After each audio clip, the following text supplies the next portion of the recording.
কি কারণে শেখ আহমদুল্লাহ হুজুর নিজের বাসা ছেড়ে অন্যের বাসায় গিয়ে পালিয়ে থাকতেন? আমাদের আসিফ মাহতাব গ্রেপ্তার হলো, তার নিয়ে পোস্ট দিলাম। আমাকে আমার এক ভাই সোর্স তিনি বললেন যে ভাই আপনি বাসায় থাকেন না।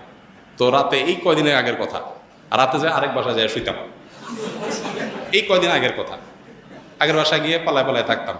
একদিন আসরের পরে বাসার সামনে মোটরসাইকেলে দুইটা লোক আসছে। আমার বাসা এমন এক জায়গা, আশেপাশে কোনো মানুষজন নাই, এখানে কেউ রিক্সাও চলে না, কোনো সাধারণ গাড়ি দিয়ে নিজস্ব গাড়ি ছাড়া যাওয়ার সুযোগ নেই।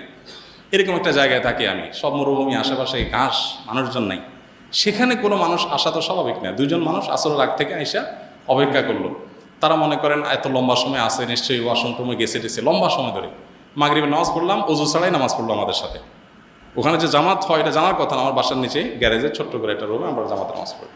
যাই হোক, এরপরে যাওয়ার সময় আমাদের একজনকে জিজ্ঞেস করলো অমুককে তমুককে, নাম জিজ্ঞেস করলো। তখন